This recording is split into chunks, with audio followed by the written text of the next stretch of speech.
या धंद्याच्या जोडीला आणखी दुसरा कुठला तरी धंदा करून उत्पन्न वाढवण्याचा विचार होता. म्हणून हा टेम्पो मला एक जण विकत होता, मग आम्ही दोघांनी मिळून विकत घेतला. दोघांनी मिळून धंदा चालू केला ट्रान्सपोर्टचा. पण मग ते गाडीमध्ये प्रॉब्लेम सारखे यायला लागले, बंद पडायची, पेट्रोल जास्त खायची.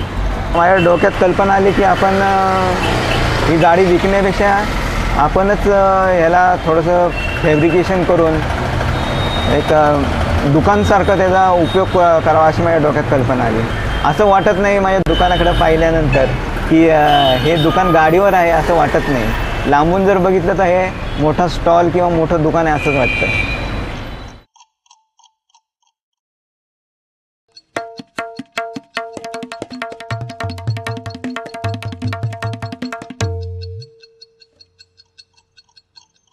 कचरा आणि पाणी गेल्यामुळे थोडंसं गंजलेलं आहे आणि कचरा आल्यामुळं घड्याळ बंद पडतं आहे. त्यामुळे संपूर्ण उघडून याला सर्व्हिसिंग करायला पाहिजे. 82च्या सुमारास मला पोट फाट्याला एक छोटंसं दुकान मिळालं. ते मी चालवायला घेतलं. त्यावेळेस सुरुवातीला माझ्याकडं गिऱ्हाईक एवढं नव्हतं, कारण तिथं वस्ती पण तुरळक होती, वाहनांची ये-जा कमी होती. घड्याळ ही पहिल्यापासून फार इम्पॉर्टंट वस्तू असायची. ती फक्त आपल्या चांगल्या दुकानात किंवा विश्वासाच्या ठिकाणीच द्यायची पद्धत असते. त्यामुळे मी गिऱ्हाईकाच्या समोर कम्प्लीट घड्याळ उघडून ते साफ करून परत त्यांच्या समोर फिटिंग करून द्यायचं.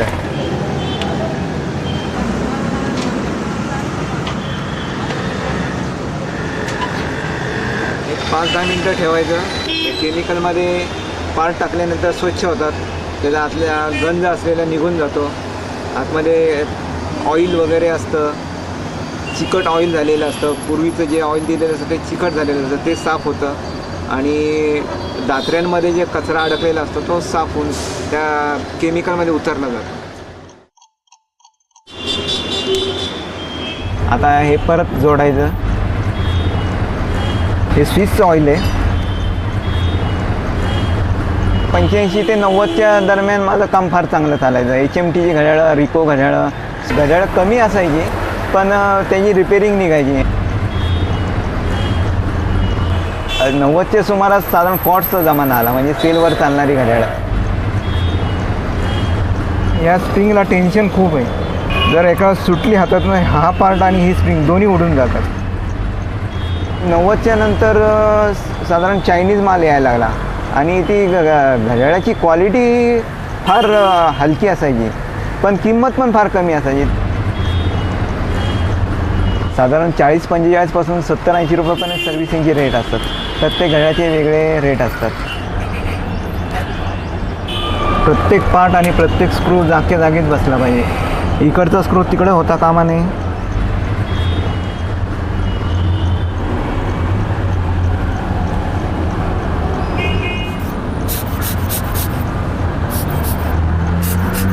पहिल्यांदा चायनीज घड्याळांनी आमचं मार्केट गेलं. त्यानंतर आता आजकाल मोबाईलचं फॅड आलेलं आहे.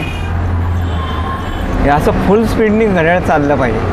नुसतं टुकू चालून उपयोग नाही. ह्याचं एक स्पीड असतं ठराविक, त्या स्पीडमध्येच ते चाललं पाहिजे, तरच ते ओके घड्याळ झालं किंवा सर्व्हिसिंग ओके झालं असं समजायचं. 180 का है, 140 का है, 120 रुपये का आएगा, 80 रुपये का आएगा, 65 रुपये का आएगा. और वो ये 20 रुपये का आएगा. ये चलता है? चलता है. ज्यावेळेला मला पहिला पगार मिळाला त्या दिवशी पहिल्यांदा मी घड्याळ घेतलं. Right now I have 4. No, I don't wear any watches. It's a brand symbol of. Obviously, I'll go for brands. Cell phones are there, so why to use watches? But it's a habit. I need a watch. I'm obsessive about that. I guess it was my birthday and my mom gifted it to me. Actually, watches are not necessary at all. Quality होती पूर्वीच्या घड्याळांना. I have ethnic, I have sporty look. कारण त्या अगोदर मला नोकरी नव्हती, काही नव्हती, त्यामुळे मला तोपर्यंत घड्याळ घेता आलं नाही. I like shades better. No replacement, but a new one. If it's my favorite, then I do bother to get it done. Else, who cares? हे ओल्ड इज गोल्ड. एकंदर जनता आजकालची जी आहे ती भरपूर पैसे बाळगून आहे. सारखं कुठेतरी जेवायला जा, कुठे इकडे खायला जा, तिकडे ते प्यायला जा, असं काहीतरी चाललेलं असतं. तसंच घड्याळाचं एक असतं. Sorry because I don't have time.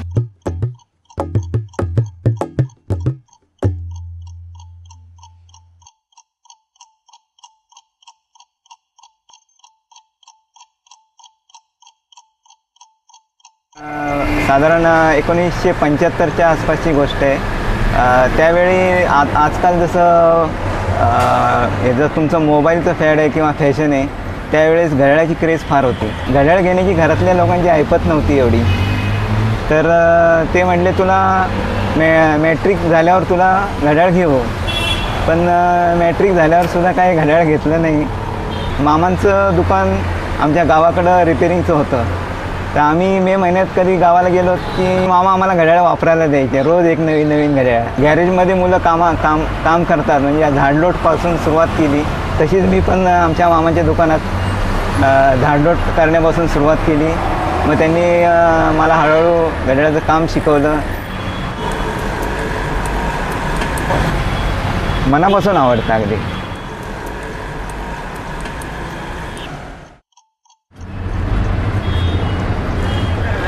माझ्या कामात माझा मोठा मुलगा पहिला येत होता, म्हणजे साधारण 8वी-9वीपासून त्याला पण थोडी आवड आहे.